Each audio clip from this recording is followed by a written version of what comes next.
भक्ति मैया सहित ज्ञान वैराग तीनों प्रकट हो गए।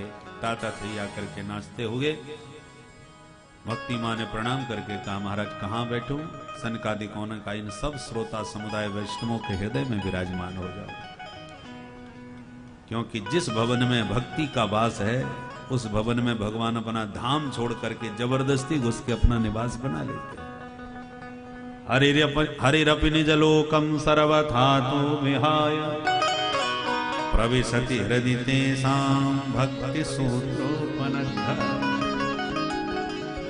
भक्ति को हृदय में बैठा लो, भगवान अपने आप दौड़े चले आएंगे। इसलिए गोस्वामी जी महाराज ने भक्ति मांगी, भक्तिम प्रयक्षर भुंगव निर्भराम कामादि दोष रहितम कुरुमान संचर। भाई कमरे को साफ करो, तब किसी मेहमान को बुलाना चाहिए कि जब मेहमान आवे तब कमरा साफ होगा। गोस्वामी जी पहले तो भक्ति को बुला रहे हैं, भक्तिम प्रयक्ष, और फिर कहते हैं काम आदि दोष रहितम कुरु। गोस्वामी जी कहना चाहते हैं, महाराज यदि मैं ये कहूं कि काम क्रोध आदि रहित हो करके फिर आप पधारो, तो काम क्रोध आदि विकार दूर करना मेरी गारंटी हो जाएगी, मेरी जिम्मेवारी हो जाएगी, मेरे बस की बात है नहीं। हृदय भवन प्रभु तोरा, आए बसे बहुचोरा, इनको भगाना मेरे बस की बात नहीं, आप ही भगाओ। मैं कैसे भगाऊं? बोले आपको भगाने की जरूरत नहीं, आप तो बस आने की स्वीकृति दे दो। अपनी प्राण प्रिया को भेजोगे, आपकी भक्ति महारानी आएंगी, और जब चर्चा होगी कि ये क्यों आई हैं, तब पता चलेगा इनके प्रियतम आ रहे हैं। बस आपके आने की आहट सुनते ही काम क्रोधादि ये जितने भी आतंकवादी अपने आप ही देश छोड़ के भाग जाएंगे। बोलो राधे राधे राधे राधे। जब प्रतापी महापुरुष आता है कोई, तो बड़े बड़े गुंडे बदमाश खुद ही आत्मसमर्पण कर देते हैं या जेल में चले जाते हैं, भैया हमको जेल में रख लो। क्यों? बोले नहीं तो अभी हम जय सिया राम हो जाएंगे, ऊपर जाने से अच्छा है कि आपकी जेल में ही आ जाए। वो खौफ होता है, आतंक होता है। आतंकवादी भी आतंक में, उनके ऊपर भी आतंक होता है किसी का, कि तो कोई ऊपर के उनके आतंक फैलाने वाला ना हो तो वो सब पर आतंक फैलाते हैं। तो प्रभु आपका प्रभाव ही ऐसा है कि जब आप आओगे, आपको आने की जरूरत नहीं, पहले आपकी प्रिया जी पधार जाए। भक्तिम प्रयक्ष, जब आपकी प्राण प्रिया भक्ति आएंगी तो हे रघुपुंगव, आपका प्रताप ऐसा है कि आपके आने की आहट मात्र से कामादि दोष रहितम गुरुमान समझा, मेरे मन में ये जितने भी दुष्ट दुराचारी बैठे हैं सब भाग जाएंगे। बोल भक्त वत्सल भगवान की जय। इसलिए हे भक्ति महारानी आप सबके हृदय भवन में वास करो। नारद जी बड़े प्रसन्न होकर के सनकादिकों से बोले, महाराज ये तो मैंने प्रत्यक्ष देख लिया चमत्कार, कि जिन ज्ञान वैरागों को गीता और तमाम वेद हमने सुनाए, कोई ने कुछ नहीं हुआ, और भागवत के महात्मा सुनने मात्र से वो जवान होके नाचने लग गए। हाँ, होश में नहीं आ रहे थे। जब एक गोली में इतना चमत्कार है, एक डोज इतने फायदेमंद हुआ, तो पूरी दवा खाने पर तो महाराज कहना ही क्या है। अब आप इतनी बात और बता दो कि भागवत सुनने से कैसे कैसे पापी तर सकते हैं। सनकादिक बोले कैसे कैसे का प्रश्न खत्म करो। हम तो कहते हैं जिसने जीवन में पाप के अलावा और दूसरा कोई काम ही ना किया, पापियों के प्रतिस्पर्धा में प्रथम कोटि का। ये मानवा पाप कृतस्तु सर्वदा सदा दुराचार करता विमार्गगा क्रोधाग्नि दग्धा कुटिलाश्च कामिना सप्ताह यज्ञेन कलौ पुनन्दिते। ऐसे पापी भी पुनीत हो जाएंगे। आज तक कोई हुआ है? बिल्कुल। तब एक प्रसंग सुनाया, आत्मदेव की कथा। तुंगभद्रा नदी के किनारे पंडित आत्मदेव शास्त्री रहते थे। उनकी धर्म पत्नी बहुत खतरनाक थी, श्रीमती धुंधली देवी। दुर्भाग्य से संतान कोई नहीं हुई, तो एक दिन पंडित जी मरने चले गए। अब जंगल में पड़े पड़े रो रहे थे कि एक सन्यासी महात्मा निकल पड़े। कथम रोदसी विप्रत्वम, पंडित जी ऐसे क्यों रो रहे हो? तो पंडित जी चरणों में लिपट गए। किम ब्रवीमि ऋषे दुखम, क्या बताऊं महाराज जी, भगवान का दिया सब कुछ है पर संतान के बिना सब बेकार। बाबा जी समझाने लगे, कहां बेटा बेटी के चक्कर में पड़ रहे हो, मुंचा ज्ञानम प्रजारूपम, बेटे से सुख मिलेगा ये सबसे बड़ी मूर्खता है तुम्हारी। सुख ही चाहते हो ना तो संन्यासे सर्वथा सुखम, सच्चा सुख संन्यास में है। मेरे साथ बाबा जी बन के चलो, देखो जिंदगी का क्या आनंद है। ब्राह्मण ने कहा, सुनो महाराज जी, तुम बाबा बैरागी क्या जानो बेटे का क्या आनंद होता है। छोटा छोटा बच्चा जब गोद में पापा पापा करके बोलता है तो कान में रसगुल्ला जैसा रस भर जाता है। महाराज आप मेरी भावनाओं को नहीं समझ पाओगे क्योंकि बाबा जी हो, इसलिए माफ करना महाराज, मुझे प्रवचन आपका बिल्कुल पसंद नहीं आया। गृहस्थ सरसोलो के पुत्र पौत्र समन्वित, घर गृहस्थी में बड़ा आनंद है जब बेटा बेटियों की किलकारियों से आंगन भरा पूरा हो तब। बाबा जी समझ गए जबरदस्त भूत चढ़ा है बेटे का। सुनो पंडित जी, हमने तुम्हारे माथे की रेखा देख ली, सप्त जन्मावधि तव पुत्रो नई वच नई वच, तुम कितना भी कुछ कर लो 7 जन्म तक तुम्हारे कोई संतान योग नहीं। अब तो इतनी जोर से सिर पटका ब्राह्मण ने, महात्मा घबरा गए। अरे पंडित जी क्या करे हो भैया, मर जाओगे। पंडित जी बोले, हम तो मरने के लिए ही निकले थे महाराज जी, आप मिले तो मुझे थोड़ा लगा, तुम्हें देख शीतल भई छाती, हमने सोचा महाराज जी कष्ट दूर करेंगे, पर आपने तो 7 गुना और बढ़ा दिया। मैं कुछ नहीं जानता महाराज जी, बेटा नहीं दिया तो अब ठीक नहीं होगा। क्या मतलब, नहीं दिया तो क्या करोगे?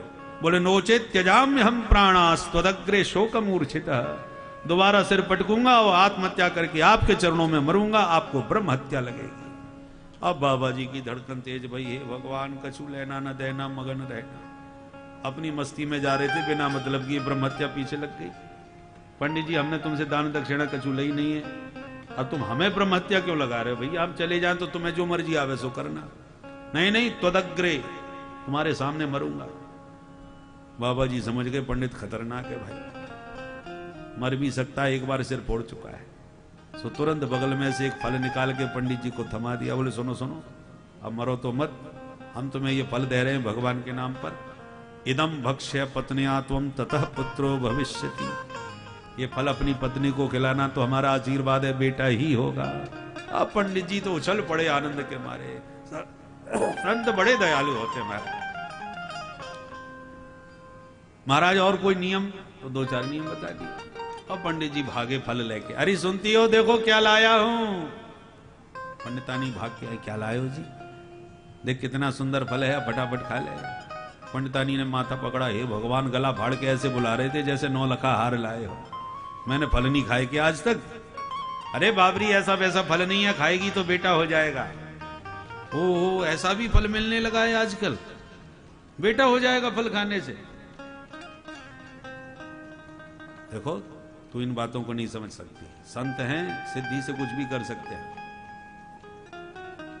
हमारे जीवन में जो कृपा जो अटकी पड़ी है ना, फल खाने से ठीक हो जाएगी। जब समोसा खा लेने से कृपा हो जाती है, कृपा न जाने कहां जाके अटक जाए। तो हम लोगों की जो कृपा है वो इस फल में अटकी है। इस फल को खाएगी निश्चित से बेटा होगा। तेन पुत्रोति निर्मलः, इसको फल खाने से हमको एक निर्मल पुत्र की प्राप्ति होगी। निर्मल बाबा का आशीर्वाद है। बोलो राधे राधे। राधे राधे। ठीक है मैं खा लूंगी, आप अपना काम कीजिए। खा लेना ध्यान से, भूल मत जाना। हाँ मैं समझ रही हूं, मुझे भी तो बेटा चाहिए। अच्छा तो ठीक है। पंडित जी फल दे के चले गए, सामने नहीं खिलाया।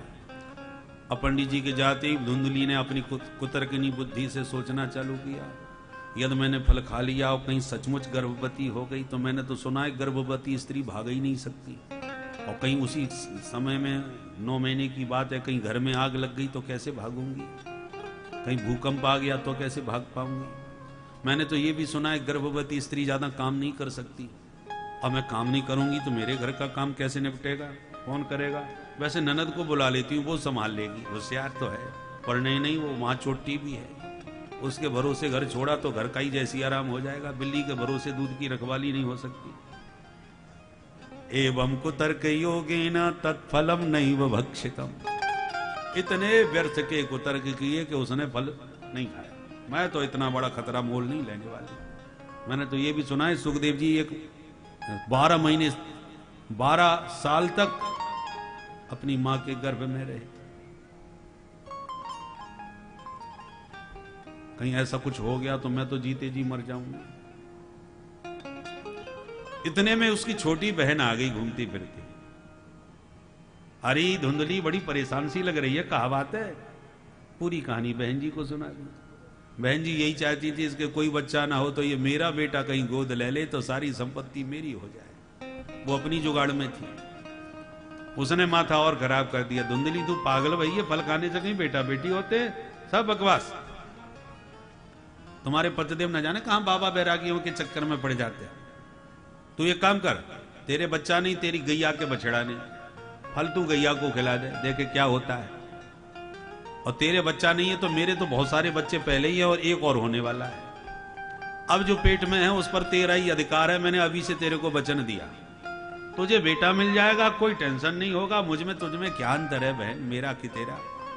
धुंधली बोली वाह बहन, बहन हो तो तेरी जैसी। 1 मिनट में सब समस्या ही खत्म कर दी तूने। फल गैया को खिला दिया, पतिदेव को विश्वास दिला दिया।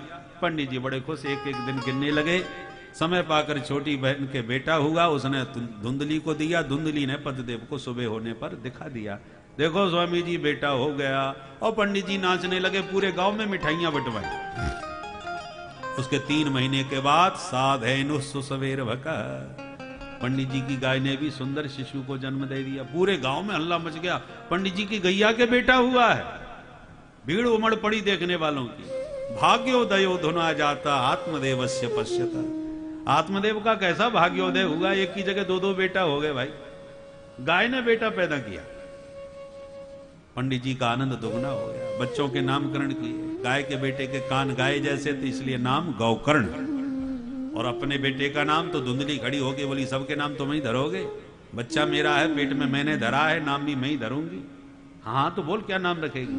मेरा नाम धुंधली, मेरे बच्चे का नाम धुंधकारी होना चाहिए। ठीक है देवी जैसी मर्जी तुम्हारी, नाम हो गया धुंधकारी।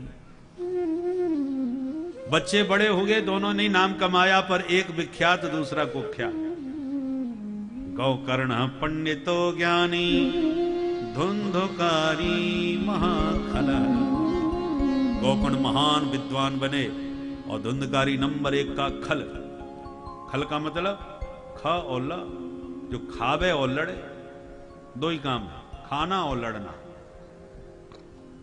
मां बाप से लड़ करके घर की सारी संपत्ति धीरे धीरे बर्बाद कर डाली। पंडित जी सिर पकड़ के रोने लगे। क्व तिष्ठामि क्व गच्छामि को मे दुखम व्यमोहेत। अब मरने को तैयार पंडित। गौकर्ण जी समझ गए और पिताजी का हाथ पकड़ के शांति से बैठाए और प्यार से दिव्य उपदेश सुनाए। देहिस्थिमां सरुधरे धीमतिं त्यजत्वं जाया सुताद्यसु सदा ममता पश्यानि संजगदिदं क्षणभङ्गनिष्ठं वैराग्यरागरसिको भवभक्तिनिष्ठम् धर्मं भजस्व सततं त्यज लोकधर्मान् सेवस्व साधु पुरुषान् जहि कामतृष्णान् अन्यस्य दोषगुणचिन्तनमाशु मुक्त्वा सेवा कथारसमहो नितरां पिबत्वम्। इसको गौकर्ण गीता कहते हैं। बहुत सुंदर उपदेश है इन 2 श्लोकों में। पिताजी अहमता ममता का त्याग करो, दुनिया के प्रति राग त्याग करके वैराग्य को धारण करो। दूसरों का गुण दोष देखना बिल्कुल बंद करो। संतों का संग करो, तभी वैराग्य पुष्ट होगा। सेवस्व साधु पुरुषा, संतों का संग करोगे वैराग्य दृढ़ होगा। और जही काम तृष्णा, सारी कामनाएं सारी तृष्णा मन से निकाल दो। आशा एक राम जी से, दूजी आशा छोड़ दो। एक एक सूत्र बड़ा गंभीर है, बड़ा महत्वपूर्ण है, शास्त्रों का सार है। सूत्र का मतलब है थोड़े शब्दों में सब कुछ कह दिया। इन 2 श्लोकों में सारी बातें गोकर्ण जी ने समझा दी। उनके पिता भी विद्वान थे, इसलिए थोड़े में समझ भी गए, थोड़े में सब कहूं बुझाई। लक्ष्मण जी को बहुत ज्यादा उपदेश देने की जरूरत नहीं है। राम जी थोड़ा भी कहते हैं, लक्ष्मण जी बहुत कुछ समझ जाते हैं। उसी प्रकार गोकर्ण जी के उपदेश को आत्मदेव भी महान पंडित थे, इसलिए सब समझ लिए। वैराग्य सुदृढ़ हो गया, क्योंकि जो बात संकेत में उस सन्यासी ने कही थी वो विस्तार से गोकर्ण जी ने आज समझा दी। पहले समझ में इसलिए नहीं आई क्योंकि पिटाई नहीं हुई थी। अब दुनियादारी से अच्छे पिट चुके हैं, इसलिए अब बात अच्छी तरह से समझ में भी आ गई है? और छोड़ छाड़ करके जंगल में चल के भागवत का आश्रय लेकर के भागवत की गति को प्राप्त हो गए। परंतु जब धुंधकारी ने माता जी को मारना पीटना चालू किया तो देवी धुंधली ने कुआं में गिर के आत्महत्या कर ली। गोकर्ण जी धीरे से तीर्थ यात्रा करने के लिए खिसक लिए। घर में अकेला धुंधकारी 5 वैश्याओं को लाके बैठा लिया। एक दिन उन्हीं 5 ने मिलके देखा कि माल बहुत है इसके पास, तो गला दबा करके मुंह में अंगारे भर करके मार डाला और गड्ढा खोद के आंगन में दफना दिया। माल लेके 5 गायब। गोकर्ण जी जब लौट के घर आए तो रात में विश्राम करते समय भेड़ का बच्चा दिखाई पड़ा। भगाने लगे तो भैंसा बन गया, फिर हाथी बन गया। गोकर्ण जी बोले कौन हो भैया? मंत्र पढ़ करके जब जल मारा तब वह प्रेतात्मा बोल पड़ा, अहम भ्राता त्वदीयोस्मि धुंधुकारी नामता स्वकीयेनैव दोषेण ब्रह्मत्वं नाशितं मया। तुम्हारा ही भाई हूं, बहुत पाप किए हैं इसलिए प्रेत योनि में पड़ा हूं, मेरा उद्धार करो भैया। गोकर्ण जी बोले हम तो तेरा उद्धार करने के लिए गया गए थे, श्राद्ध भी किए थे। बोले 100 श्राद्ध कर लो तो भी कुछ नहीं होने वाला, क्योंकि हम नंबर 1 के हैं, श्राद्धों से तरने वाले नहीं हैं। गया श्राद्ध सतेनापि मुक्तिर में न भविष्य। गोकर्ण जी बोले ठीक है, कोई तगड़ा दूसरा उपाय करेंगे भाई। धुंधकारी गायब हो गया। प्रातः होने पर विद्वानों से परामर्श लिया, परंतु क्षेत्र के समस्त विद्वानों ने अपना अपना मत रखा, पर कोई भी निर्णयात्मक विश्वास पूर्वक नहीं कह सका कि नहीं इससे उद्धार हो ही जाएगा। तब सूर्य भगवान से प्रार्थना करी और सूर्य भगवान ने घोषणा करी, श्रीमद् भागवतान मुक्ति सप्ताहम वाचनम कुरु। प्रिय गोकर्ण अपने भाई को भागवत सप्ताह सुनाओ, निश्चित मुक्त हो जाएगा। सूर्य वचन श्रुत्वा, सूर्य वचन सुन के सभी गदगद हो गए। गोकर्ण जी ने कहा मैं स्वयं भागवत कहूंगा। महान पंडित थे, व्यास गद्दी पर बैठ के स्वयं कथा सुनाना प्रारंभ किया। हजारों श्रोता आए। धुंधकारी भी प्रेत योनि में पड़ा था, वो भी आह्वान करते आया। 7 गांठ के पोले बांस में प्रविष्ट होकर कथा सुनने लगा। एक एक दिन में एक एक गांठ चटकती गई। 7 दिन में सप्त ग्रंथियों का भेदन करके दिव्य रूप से प्रकट हो गया। व्यासपीठ को प्रणाम किया, आकाश से विमान प्रकट हुआ, हाथ पकड़ के पार्षदों ने बैठाया। गोकर्ण जी ने रोका, यदि कथा सुनने से ही कल्याण हुआ है तो हजारों लोगों ने कथा सुनी है, विमान एक ही क्यों आया? पार्षदों ने समझाया, भैया कल्याण के लिए कथा केवल एक ही सुन रहा था, बाकी तो टाइम पास कर रहे थे।